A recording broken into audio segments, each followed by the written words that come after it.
Welcome back. हमने class 12th secretarial practice that is SP का chapter 3 start किया है, इशू ऑफ शेयर्स।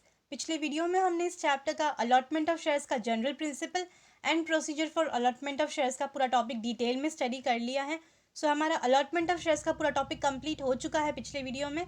इस वीडियो में हम शेयर सर्टिफिकेट यहाँ से ये टॉपिक स्टार्ट करेंगे। सो टॉपिक स्टार्ट करते हैं। Let's see what is share certificate. Let's start with the topic.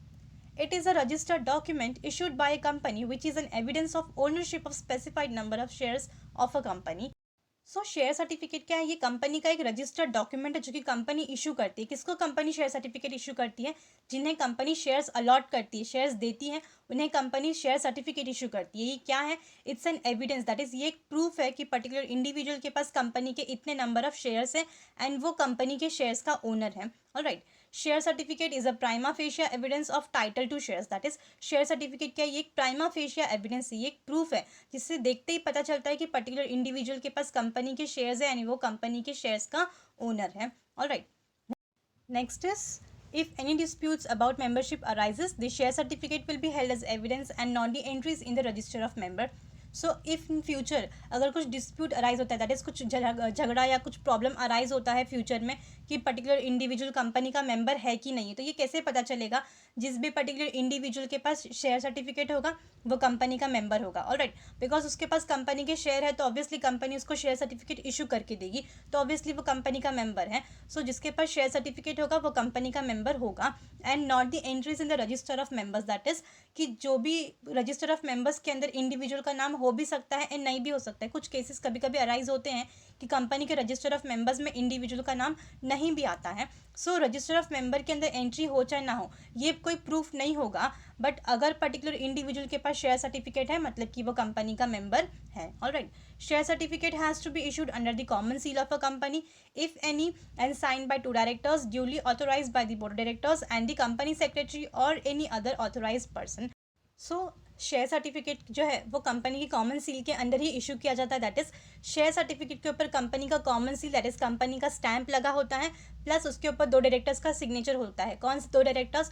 वो दो डायरेक्टर्स जिनको बोर्ड ऑफ डायरेक्टर्स जो है वो मिलकर ये अथॉरिटी देते हैं, पावर देते हैं कि आप कंपनी के शेयर सर्टिफिकेट के ऊपर साइन कर सकते हो। ऑलराइट, सो शेयर सर्टिफिकेट के ऊपर कंपनी का common seal that is stamp होता है, प्लस दो डायरेक्टर्स का साइन होता है एंड कंपनी सेक्रेटरी का भी साइन होता है। ऑलराइट, कंपनी सेक्रेटरी या तो फिर कोई ऑथोराइज पर्सन जिसको अथॉरिटी दी है कि वो शेयर सर्टिफिकेट के ऊपर साइन कर सकते हैं। ऑलराइट, सो शेयर सर्टिफिकेट क्या होता है? उसके ऊपर कंपनी का स्टैंप होगा, प्लस दो डायरेक्टर्स का साइन होगा एंड कंपनी सेक्रेटरी का साइन होगा। कंपनी सेक्रेटरी या तो फिर कोई authorise person. Alright, company has to issue the share certificate to all allottees as well as transferee on transfer of shares. It is issued on fully partly और fully paid up shares. तो जो company है क्या करती है? वो हर एक allottee को शेयर सर्टिफिकेट इशू करती है। दैट इज कंपनी हर उन पर्टिकुलर इंडिविजुअल को शेयर सर्टिफिकेट इशू करती है जिनको कंपनी ने शेयर्स अलॉट किए हैं, कंपनी ने शेयर्स दिए हैं, उन सभी को कंपनी शेयर सर्टिफिकेट इशू करेगी।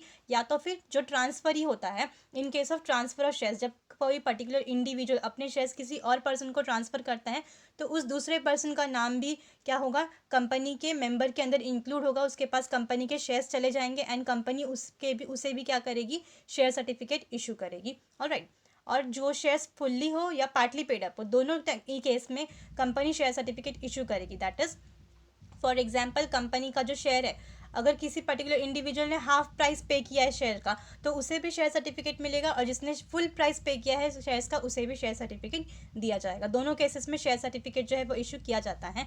Alright, next is content of share certificate. अब शेयर सर्टिफिकेट में कौन कौन सी चीज़ें मेंशन की जाती है? Let's see. Share certificate should be in form SH1 as prescribe under companies that is share capital and debenture rule 2014। Let's see कौन कौन से कंटेंट्स होते हैं, क्या क्या चीज़ें मेंशन की जाती है शेयर सर्टिफिकेट में। Following are the content of the share certificate. Very first is name of the company, CIN number, registered office address. So company का पूरा नाम, कंपनी का सिन नंबर एंड कंपनी का फुल रजिस्टर्ड ऑफिस एड्रेस जो होता है वो मेंशन किया जाता है शेयर सर्टिफिकेट पे। Next is folio number, then share certificate number, then name of the member, obviously जो मेंबर है उसका नाम होगा, मेंशन किया जाएगा full name. Then nature of shares, कौन सा शेयर्स उसने परचेज किया, इक्विटी शेयर्स है, प्रेफरेंस शेयर्स है, कौन से टाइप का इक्विटी शेयर्स या कौन से टाइप का प्रेफरेंस शेयर्स है, तो नेचर ऑफ शेयर्स होगा, कितने शेयर्स उसने परचेज किए, number of shares and distinctive number of shares, that is हर एक शेयर का अपना एक नंबर होता है, तो वो कौन से नंबर ऑफ शेयर्स उसको दिए गए हैं वो भी नंबर उसके ऊपर मेंशन होगा शेयर सर्टिफिकेट पे।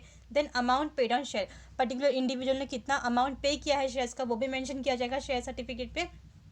Plus common seal if any and signature of two directors and company secretary, share certificate के ऊपर कंपनी का common seal that is company का स्टैंप लगा होगा, 2 डायरेक्टर्स ने साइन किया होगा, प्लस कंपनी सेक्रेटरी का सिग्नेचर होगा। ऑलराइट, तो ये सारी चीज़ें जो है वो कंपलसरी शेयर सर्टिफिकेट के अंदर मेंशन की जाती है। Next is time of issue of share certificate, अब शेयर सर्टिफिकेट कब इशू किया जाता है, कितने टाइम में इशू किया जाना चाहिए एंड किसको इशू किया जाता है, टू हुम। तो यहाँ पे एक टेबल बना हुआ है, समझने में काफ़ी ईजी है एंड याद करने के लिए भी। Let's see, very first column जो है वो टाइम का है कि कब किया जाता है share certificate issue and to whom किसे किया जाता है। Very first point is within 2 months from the date of incorporation, incorporation that is company जब नई नई रजिस्टर होती है उसके 2 महीने के अंदर ही शेयर सर्टिफिकेट इशू हो जाना चाहिए। किसको?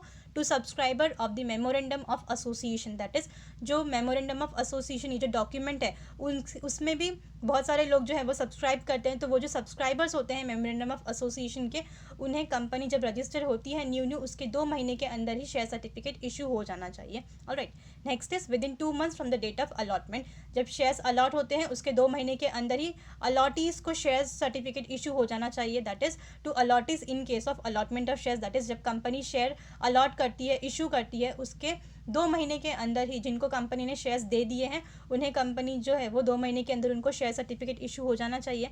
Next is within 1 month from the date of receipt of instrument of transfer or intimation of transmission। so यहाँ पे क्या है, जब शेयर्स जो हैं वो ट्रांसफ़र होते हैं एक पर्सन से दूसरे पर्सन को, जब शेयर्स ट्रांसफ़र होते हैं या तो फिर इन केस ऑफ ट्रांसमिशन, ये सारी चीज़ें जो है वो आगे हैं, इसके अंदर हम स्टडी करेंगे।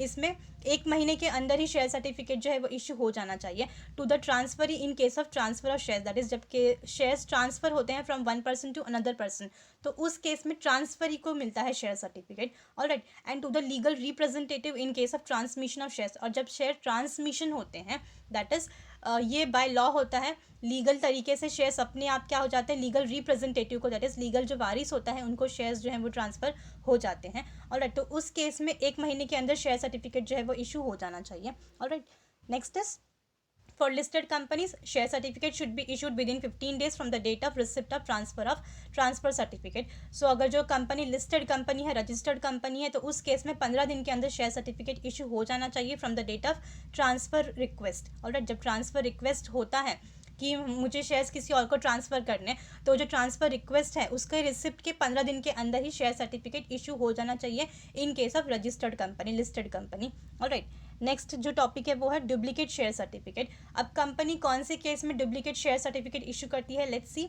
अ company can issue duplicate share certificate if, तो कुछ केसेस हैं जिसमें कंपनी क्या करती है, डुप्लीकेट शेयर सर्टिफिकेट भी इशू करती है। वेरी फर्स्ट केस क्या है, original share certificate has been defaced, mutilated और torn and is surrendered to the company. तो ओरिजिनल जो शेयर सर्टिफिकेट होता है जो कंपनी पहले इशू करती है, तो उस केस में अगर वो ओरिजिनल शेयर सर्टिफिकेट डीफेस हो गया, डीफेस मीन्स जो सर्टिफिकेट होता है उसके ऊपर किसी ने कुछ लिख दिया है, ख़राब हो गया है, ऑलराइट, स्क्रिबल कर दिया है, तो एक तो ये केस होता है, या फिर मल्टीलेटेड मतलब फट गया है पूरी तरीके से, या टॉर्न मीन्स पूरा का पूरा टुकड़ा टुकड़ा हो चुका है, फट गया है, तो उस केस में जो शेयर सर्टिफिकेट है वो पूरा ख़राब हो चुका है, फट गया है, तो उस केस में क्या होगा, जो शेयर सर्टिफिकेट का जो होल्डर है, जिनके पास शेयर सर्टिफिकेट है, जो ओनर है शेयर्स का, वो क्या करेगा, खुद से अपना जो फटा हुआ या फिर ख़राब हुआ जो शेयर सर्टिफिकेट है वो कंपनी को सरेंडर कर देगा, एंड उस टाइम पे कंपनी उसको डुप्लीकेट शेयर सर्टिफिकेट इशू करके देगी। ऑलराइट, तो एक ये केस है। दूसरा केस क्या है, it has been proved by the holder that the original share certificate is lost or destroyed। एक दूसरा केस क्या है, जो होल्डर है, दैट इज जिसके नाम पे शेयर सर्टिफिकेट इशू किया गया है, वो जो होल्डर है वो ये बताएगा, प्रूफ करेगा कि उसका जो शेयर सर्टिफिकेट है, ओरिजिनल शेयर सर्टिफिकेट, वो गुम हो चुका है, लॉस्ट हो चुका है, या फिर डिस्ट्रॉय हो चुका है, ख़राब हो चुका है। ऑलराइट, तो उसने जब ये प्रूफ कर दिया कि उसके पास जो ओरिजिनल शेयर सर्टिफिकेट है वो लॉस्ट या डिस्ट्रॉयड है, उस केस में भी कंपनी क्या करेगी, उसे डुप्लीकेट शेयर सर्टिफिकेट इशू करके देगी। Let's see, In case of loss of share certificate, the company puts up a notice in the newspaper to announce the loss of share certificate and ask the finder, if any, to return it to the company. So अगर share certificate गुम हो जाता है, loss मतलब गुम हो गया obviously, तो उस केस में कंपनी सबसे पहले क्या करेगी, एक नोटिस देगी न्यूज़पेपर में about the announcement of loss of share certificate. ये बता रही है, नोटिस दे रही है कि जो शेयर सर्टिफिकेट है पर्टिकुलर इंडिविजुअल का वो गुम हो चुका है, और ये बोलती है कि अगर किसी को मिलता है तो वो कंपनी को रिटर्न कर दें. If company does not get any response from the public within the specified time, then the company can issue duplicate share certificate. But हो सकता है कि अगर कोई रिस्पॉन्स ना आए, मतलब किसी को भी शेयर सर्टिफिकेट जो गुम गया है वो नहीं मिला, पब्लिक से कोई रिस्पॉन्स नहीं आता, तो उस केस में कंपनी क्या करती है, नया जो डुप्लीकेट शेयर सर्टिफिकेट है वो इशू करके दे देती है. Alright. Duplicate share certificate should be issued within 3 months from the date of application. So application देने के 3 महीने के अंदर डुप्लीकेट शेयर सर्टिफिकेट जो है वो इशू हो जाना चाहिए. Company issues it only to the registered share holders. Obviously जो रजिस्टर्ड शेयर होल्डर होता है, जिसके पास कंपनी के शेयर्स होंगे, कंपनी सिर्फ उन्हीं को डुप्लीकेट शेयर सर्टिफिकेट जो है वो इशू करके देगी. The duplicate share certificate should state in bold that it is a duplicate share certificate. जो duplicate share certificate company issue करती है उसके ऊपर बोल्ड में इन कैपिटल लिखा होना चाहिए कि वो डुप्लीकेट शेयर सर्टिफिकेट है. Company has to pay heavy penalty if it has issued duplicate share certificate with the intent to defraud. और कंपनी अगर कुछ फ्रॉड के इंटेंशन से डुप्लीकेट शेयर सर्टिफिकेट किसी को इशू करती है तो उस केस में कंपनी को हैवी पेनल्टी पे करनी पड़ेगी. ऑलराइट. सो ये था शेयर सर्टिफिकेट का पूरा टॉपिक था. ऑलराइट. नेक्स्ट जो टॉपिक है वो है कॉल्स ऑन शेयर्स. तो let's see calls on shares क्या है. At the time of issue of shares, a company may state that the issue price of the share is to be paid in installment as and when the company demands for it. सो जब company shares issue करती है public को, उस वक्त company share का price भी बताती है ऑब्वियसली कि एक शेयर कितने का है, तो कंपनी शेयर का इशू प्राइस बताती है, और ये भी बोलती है कि आपको शेयर का पूरा पैसा एक साथ में पे नहीं करना है, इंस्टॉलमेंट में पे करना है, और जब भी कंपनी डिमांड करेगी तो आपको वो पैसे पे करने होंगे. Alright. So when a company demands the share holder to pay a part or full amount of the balance amount unpaid on share, it is called as calls on share. उसके बाद जब company future में share का जो पैसा है वो demand करेगी, हो सकता है जो शेयर होल्डर है जिसने शेयर परचेज किया उसने पूरा पैसा पहले ही पे कर दिया, तो ठीक है, लेकिन आधा पैसा पे किया है और आधा पैसा बाकी है, दैट इज़ बैलेंस जो पैसा बाकी है उसका वो जो अमाउंट है, जब कंपनी डिमांड करती है कि आप बैलेंस अमाउंट जो है वो पे कर दो, उसे कहते हैं calls on share. Alright. That is company जो है वो शेयर का पूरा पैसा एक साथ में नहीं डिमांड करती है, इंस्टॉलमेंट में आधा आधा करके डिमांड करती है, और जब कंपनी पैसा डिमांड करती है कि आपके जो शेयर का अनपेड बैलेंस अमाउंट है वो आप पे कर दो, वो होता है calls on share. Alright. Thus, besides the application money and allotment money, if a company demands the balance unpaid amount on share, it is called as calls on share. तो besides the application money and allotment money, मतलब application money तो जब application form fill up करते हैं, that is जब company पहली बार shares offer करती है, इशू करती है, उस वक्त जो पर्टिकुलर इंडिविजुअल है, इंटरेस्टेड पर्सन है जिसको कंपनी के शेयर्स परचेज करने, वो एप्लीकेशन फॉर्म फिलअप करता है एंड एप्लीकेशन मनी भी पे करता है. ऑलराइट. एंड जो दूसरा है, जब उनको शेयर्स अलॉट हो जाते हैं, कंपनी उनको शेयर दे देती है, उस वक्त अलॉटमेंट मनी पे करता है वो. तो अलॉटमेंट मनी और एप्लीकेशन मनी के अलावा बाद में जब कंपनी उसको शेयर्स के पैसे डिमांड करती है, ऑलराइट, जो इंस्टॉलमेंट ड्यू अमाउंट है शेयर का, उसने पैसे जो पे नहीं किए, वो बैलेंस अमाउंट जब कंपनी डिमांड करती है तो वो होता है calls on shares. Alright. The unpaid amount और partly paid up share is a liability of the share holder. Obviously जो अनपेड अमाउंट होता है, दैट इज़ जो पैसा कंपनी के जो पैसा पब्लिक ने पे नहीं किया, इंडिविजुअल ने पे नहीं किया है शेयर का. अब शेयर का जो अमाउंट है वो 100 रुपीज़ है, 50 रुपीज़ उसने पहले पे कर दिया, बट 50 रुपीज़ जो है वो क्या है, अनपेड अमाउंट है. ऑलराइट. तो ये जो पैसा है ये क्या है, ये लाइबिलिटी है ऑफ द शेयर होल्डर, मतलब शेयर होल्डर की रिस्पॉन्सिबिलिटी है, उसकी लाइबिलिटी है कि उसे इतने पैसे कंपनी को अभी पे करने हैं. Alright. If the share holder fails to pay the calls, the company can forfeit the shares. और अगर केस होता है कि शेयर होल्डर ने फेल कर दिया, मतलब कि जो कॉल किया था कंपनी ने पे करने के लिए शेयर्स के पैसे, और अगर शेयर होल्डर ने पैसे पे नहीं किए, तो उस केस में कंपनी उसके शेयर्स फॉरफिट कर देगी, कैंसिल कर देगी. Alright. Next is calls can be made only by the board of directors in the interest of the company. और जो कॉल्स है वो कौन कर सकता है, किसके पास अथॉरिटी होती है कॉल्स करने की, बोर्ड ऑफ डायरेक्टर्स के पास ही ये अथॉरिटी है कि वो शेयर्स के पैसे डिमांड कर सके, कॉल कर सके in the interest of the company. Obviously company के इंटरेस्ट के लिए, कंपनी के भलाई के लिए ही बोर्ड ऑफ डायरेक्टर्स क्या करते हैं, पैसे डिमांड करते हैं. कंपनी को नीड होगी पैसों की, तो उसी केस में बोर्ड ऑफ डायरेक्टर्स क्या करते हैं, कॉल करते हैं शेयर होल्डर्स को कि जब अनपेड बैलेंस अमाउंट है वो आप पे कर दो. Company has to send a call letter that is notice to the share holder asking them to pay the call money and give them minimum 14 days notice to pay the call money to the company's banker. So company call कर रही है, that is company क्या करी, call letter send करी है। Company एक letter send करती है बिकॉज कंपनी का जो भी काम होता है वो क्या होता है, लेटर के थ्रू होता है। सो कंपनी कॉल लेटर या तो फिर नोटिस सेंड करेगी शेयर होल्डर को और ये बोलेगी कि आपका जो बैलेंस अमाउंट है, अनपेड अमाउंट है शेयर्स का, वो आप क्या करो, पे कर दो। और 14 days का कंपनी उनको टाइम भी देती है बैलेंस अमाउंट पे करने के लिए शेयर्स का। ऑलराइट, और जो पेमेंट होता है वो कंपनी के बैंक्स में ही करना होता है। कंपनी का जो बैंक होगा उस वहीं पर जाकर बैलेंस अमाउंट जो होता है शेयर्स का वो इंडिविजुअल को, शेयर होल्डर को पे करना होता है। No call can be made for more than 25% of the nominal value of the shares, that is share का जो नॉमिनल वैल्यू, फेस वैल्यू है, उसका 25% ही जो कंपनी है वो डिमांड कर सकती है। 25% से ज़्यादा पैसे डिमांड नहीं कर सकती। The gap between two call should not be less than 1 month from the date fixed for the payment of last preceding call. और दो कॉल्स के बीच में, दैट इज दो लेटर्स जो है कंपनी सेंड कर रही है, उसके बीच में 1 महीने का कम से कम टाइम होना चाहिए। ऑलराइट, उससे कम का टाइम नहीं होना चाहिए। कंपनी को कम से कम 1 महीने का तो टाइम देना चाहिए दो कॉल्स के बीच में, सो दैट वो पर्टिकुलर जो शेयर होल्डर है वो पैसे पे कर सके। The rules and procedure to make calls are given in the companies articles of association. अब कंपनी का जो आर्टिकल्स ऑफ एसोसिएशन होता है, मतलब ये पूरा का पूरा इसमें कंपनी के रूल्स एंड रेगुलेशंस होते हैं। ऑलराइट, तो कंपनी के आर्टिकल्स ऑफ एसोसिएशन के अंदर सारे के सारे रूल्स एंड प्रोसीजर्स मेंशन किए जाते हैं कि किस तरीके से कंपनी कॉल्स कर सकती है for demanding the money of the balance amount of the shares. Alright, so ये था calls on shares. Next topic है फॉर फीचर ऑफ शेयर्स। अब ये क्या है, let's see. If a shareholder fails to pay calls on share within a certain time, that is certain period, that board of directors, if authorized by the articles of association, can forfeit, that is take away the ownership of a member.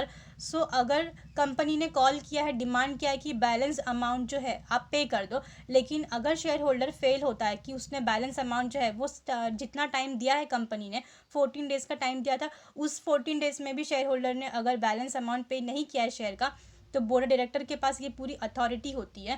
That is articles of association जो होता है company का, उसमें board of directors को ये authority दी जाती है कि वो कंपनी के जो शेयर होल्डर्स हैं उनका शेयर फॉरफिट कर ले, मतलब उनके जो शेयर्स है वो क्या करे, ले कैंसिल कर दे। Take away the ownership of the member, मतलब अब फॉरफिट कर देंगे, मतलब अगर वो शेयर्स कैंसिल कर देंगे, इसका मतलब कंपनी ने शेयर होल्डर के जो शेयर्स है वो ले लिया। इसका मतलब क्या है, वो ओनरशिप जो है उनका मेंबर का वो ले लेते हैं। This is called as forfeiture of shares. इसको क्या कहा जाता है, forfeiture of the shares. Only partly paid up shares can be forfeited. Obviously बात है कि जो पार्टली पेड अप शेयर्स है सिर्फ कंपनी वही फॉरफिट कर सकती है, बिकॉज अगर पर्टिकुलर कोई शेयर होल्डर है, उसने पूरे शेयर्स के पैसे पहले ही पे कर दिए, तो उसके शेयर्स कंपनी फॉरफिट तो किसी भी कंडीशन में नहीं कर सकती, बिकॉज उसने पैसे पूरे पे कर दिए शेयर्स के। जिस पर्टिकुलर शेयर होल्डर ने आधा पैसा पे किया और आधा पैसा पे करना बाकी है, और वो पैसा अगर वो पे नहीं करता है, तो उस कंडीशन में कंपनी उसको टाइम देती है 14 days का। फिर भी अगर वो पैसे पे नहीं करता है तो कंपनी उसके शेयर्स फॉरफिट कर देती है, कैंसिल कर देती है, उसका ओनरशिप जो है वो उससे वापस ले लेती है। ऑलराइट, ये होता है forfeiture of shares. Next is board can forfeit shares only in the interest of the company. Obviously जो बोर्ड है, that is board of directors जो हैं, वो शेयर होल्डर के शेयर्स को फॉरफिट कब करती है, कैंसिल कब करती है, जब कंपनी के भलाई के लिए वो होता है। ऑलराइट, नीड होगा कंपनी को पैसों की और शेयर होल्डर पैसे पे नहीं कर रहे, तो कंपनी को कहीं ना कहीं से तो पैसे चाहिए होंगे, तो वो शेयर्स उनके फॉरफिट कर देती है, कैंसिल कर देती है, और मे भी हो सकता है कि वो शेयर्स किसी और को इशू कर दे। Alright, company has to send a notice of forfeiture to the concern member. The notice must give minimum 14 days period from the date of service of notice to make the payment along with the interest. So जो company है वो concern member को क्या करती है, notice send करती है about the forfeiture of shares. That is जो मेंबर जिसने कंपनी के शेयर्स के पैसे पे नहीं किए हैं, कंपनी उनको ये नोटिस सेंड करती है about the forfeiture of shares. बोलती है कि अगर आपने अपना बैलेंस अमाउंट पे नहीं किया तो हम आपके शेयर्स जो है वो फॉरफिट कर देंगे, कैंसिल कर देंगे। और ये जो नोटिस होता है इसमें भी कंपनी उनको 14 days का टाइम देती है, 14 दिन का और टाइम देती है कि आप जो है अपना बैलेंस अमाउंट जो है वो पे कर दो अलॉन्ग विद द इंटरेस्ट। अगर आपने बैलेंस पे नहीं किया इंटरेस्ट के साथ, तो हम आपके जो शेयर्स है वो फॉरफिट कर देंगे, कैंसिल कर देंगे। Alright, the company can reissue forfeited shares as these shares belong to the company. और फिर भी अगर पर्टिकुलर इंडिविजुअल शेयर होल्डर ने पैसे पे नहीं किए हैं शेयर्स के, तो कंपनी क्या कर देगी, उसके शेयर्स फॉरफिट कर देगी। अब कंपनी ने शेयर्स फॉरफिट कर दिए, मतलब शेयर्स वापस ले लिए हैं मेंबर से, तो अब वो शेयर्स जो है वो कंपनी के हो गए। Alright, it belongs to the company. So company जो है फॉरफिटेड शेयर्स को फिर से क्या कर सकती है, री इशू कर सकती है। Reissue of forfeited share is not the same as allotment of shares. But ये क्या है, फॉरफिटेड शेयर्स है, मतलब कंपनी ने शेयर्स जो है मेंबर की वो वापस वापस ले लिए हैं, अब ये फॉरफिटेड शेयर्स है। ऑलराइट, सो कंपनी इसको जैसे अलॉटमेंट करती है शेयर का उस तरीके से नहीं कर सकती, इसका अलग प्रोसीजर होता है। On reissue if company gets more money than the calls which was due the excess amount is paid to the member. हो सकता है कंपनी ने री इशू किया है, फिर से जो शेयर्स फॉरफिट कर दिया था, ले लिया था मेंबर से वापस, जब शेयर उसको वापस री इशू करती है तो अगर जितना कंपनी ने कॉल किया था, जितना बैलेंस है वो कॉल किया था ऑलराइट पैसे पे करने के लिए, उससे ज़्यादा अगर उनको पैसे मिलते हैं तो जो एक्सेस अमाउंट होता है कंपनी वो मेंबर को वापस रिटर्न कर देती है। The board can cancel the forfeiture under certain circumstances provided the member requests the board before it is reissued. सो कुछ केसेस ऐसे होते हैं जहाँ पे बोर्ड जो है वो अपना डिसीजन वापस ले लेती है of forfeiture of the shares. That is board जो है वो शेयर होल्डर के शेयर्स फॉरफिट करने वाली थी, कैंसिल करने वाली थी, बट शेयर होल्डर ने बोर्ड को रिक्वेस्ट किया है कि उनके पास कुछ ऐसे सिचुएशन अराइज हो गई थी कि वो पैसे पे नहीं कर पाए और अब तक उनके शेयर्स जो हैं वो री इशू नहीं किया है, मतलब किसी और को अभी तक इशू नहीं किया है, और उसके पहले ही शेयर होल्डर ने बोर्ड ऑफ डायरेक्टर्स को, बोर्ड को ये रिक्वेस्ट किया है कि उनके शेयर्स कैंसिल ना किए जाए, फॉरफिट ना किए जाए, और जो बैलेंस अमाउंट है शेयर्स का वो कंपनी को वो पे करेंगे। तो उस केस में जो बोर्ड है वो क्या करेगी, जो फॉरफीचर करने वाली थी शेयर्स वो अब फॉरफिट नहीं करेगी, अपना डिसीजन वापस ले लेगी। Alright, next is effect of forfeiture. अब शेयर्स अगर फॉरफिट होते हैं, दैट इज कंपनी अगर शेयर होल्डर्स के शेयर वापस ले लेती है तो उसका क्या क्या इफेक्ट होता है। Let's C, very first is caseation of membership. Caseation means cancellation of membership. अगर शेयर होल्डर के पास शेयर नहीं होंगे तो ऑब्वियसली उनकी मेंबरशिप कैंसिल हो जाएगी। On forfeiture a member ceases to be a member of a company and loses all the membership right. Obviously जो member है जिनके पास कंपनी ने शेयर्स थे बट कंपनी ने उनके शेयर्स वापस ले लिए, फॉरफिट कर लिए, बिकॉज उन्होंने पैसे पे नहीं किए थे, बैलेंस अमाउंट पे नहीं किया था, तो जब कंपनी उनके शेयर्स वापस ले लेगी तो ऑब्वियसली वो जो पर्टिकुलर इंडिविजुअल होगा अब वो कंपनी का मेंबर नहीं होगा और वो अपने सारे के सारे जो राइट्स होंगे मेंबरशिप के वो सारे के सारे खो देगा। The member's name is remove from the register of member, और जो रजिस्टर ऑफ मेंबर में से भी उस पर्टिकुलर इंडिविजुअल का, शेयर होल्डर का जो नाम है वो निकाल दिया जाएगा। Alright, next is liability of member. Member की क्या लाइबिलिटी है, member is liable for unpaid calls even for after forfeiture of shares. So company ने पर्टिकुलर शेयर होल्डर के जो शेयर्स है वो फॉरफिट कर लिए हैं, वापस ले लिए हैं, फिर भी उस पर्टिकुलर मेंबर की ये लाइबिलिटी होगी, रिस्पॉन्सिबिलिटी होगी कि जो अनपेड कॉल है, दैट इज जो बैलेंस अमाउंट है वो कंपनी को वापस पे करे। Alright, the liability ceases only when the company reissues the forfeited share. और उसकी लाइबिलिटी कब खत्म होगी, जब कंपनी उसके जो फॉरफिटेड शेयर्स है वो किसी और को री इशू कर देगी। ऑलराइट, दैट इज कंपनी ने शेयर्स फॉरफिट कर लिए, कैंसिल कर लिए, वापस ले लिए, तो अब वो शेयर्स का ओनर तो नहीं है, बट उसकी अब तक ये रिस्पॉन्सिबिलिटी है कि वो शेयर्स के पैसे जो है वो कंपनी को रिटर्न करे, कंपनी को पे करे, क्योंकि कंपनी ने उसके शेयर्स फॉरफिट तो कर लिए बट किसी और को अभी तक इशू नहीं किए। और अगर कंपनी ने उसके जो शेयर्स हैं वो किसी और को इशू कर दिए, उस केस में उसकी लाइबिलिटी वहाँ पे ख़त्म हो जाएगी। Alright, next is liquidation of company. If a company goes in for liquidation within 1 year of the forfeiture of shares, the member whose share have been forfeited is liable to pay the cost as a past member. So liquidation of company, that is company बंद हो रही है। Alright, company ने share holders के share forfeit कर लिए, वापस ले लिए हैं। ऑलराइट, मतलब कि अब वो पर्टिकुलर इंडिविजुअल कंपनी का मेंबर नहीं है, बट उसके फॉरफीचर करने के बाद उसके शेयर्स कंपनी ने वापस ले लिए, उसके 1 साल के अंदर ही कंपनी क्या कर रही है, लिक्विडेट हो रही है, मतलब कंपनी बंद हो रही है। तो ये मेंबर की रिस्पॉन्सिबिलिटी होगी, जो बैलेंस अमाउंट होगा शेयर्स का वो कंपनी को वो पे करे, being a past member. Alright, that is company का वो पास्ट का मेंबर है, इसलिए उसकी जिम्मेदारी है कि वो जो बैलेंस अमाउंट होगा शेयर्स का वो कंपनी को पे करे। ऑलराइट, ये है effects of forfeiture. Alright, next is surrender of shares. ये जो टॉपिक है ये हम नेक्स्ट वाले वीडियो में कवर अप कर लेंगे। ऑलराइट, सो 3 टॉपिक्स और बाकी है, 3 कॉन्सेप्ट्स और बाकी है, that is surrender of shares, then transfer of shares and transmission of shares. ये 3 ही टॉपिक बाकी है जो कि हम नेक्स्ट वाले वीडियो में कवर अप कर लेंगे। सो हमारा नेक्स्ट वीडियो में पूरा जो चैप्टर है वो कंप्लीट हो जाएगा। ऑलराइट, सो यहाँ पे स्टॉप करते हैं। आई होप आपको आज का जो टॉपिक था इस वीडियो का वो पूरा समझ में आया होगा। इस वीडियो में हमने शेयर सर्टिफिकेट का टॉपिक कवर किया, then calls on shares and lastly forfeiture of shares. 3 topics हमने कवर अप किए हैं इस वीडियो में। आई होप आपको तीनों जो टॉपिक थे वो अच्छे तरीके से समझ में आए होंगे। बाकी के 3 टॉपिक्स और पेंडिंग है, that is surrender of shares, transfer of shares and transmission of shares. ये हम नेक्स्ट वाले वीडियो में कवर अप कर लेंगे। Alright, so thank you for your time.